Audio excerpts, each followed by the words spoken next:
वाट बघत होते की त्यांचा देव म्हणजेच आपला लाडका बकासूर गट पाहण्यासाठी कधी येतो.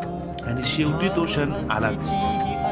बकासूर गट पाहण्यासाठी खालती आला. 10वीचे पेपर असताना बोललेलो की काही दिवसातच की अशी काहीतरी गोष्ट करणार आहे की मी असं चालत जाणार आणि दोन्ही साईडला पब्लिक असणार आणि ते मला आवाज देतात, मी त्यांना हात करत खाली जाणार.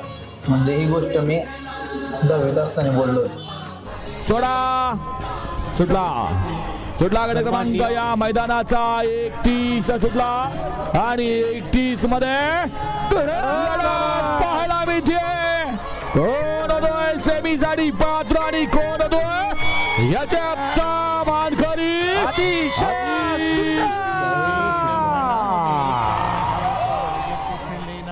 निकाल काय सगळ्यांना माहितीच होता की बकासूर गट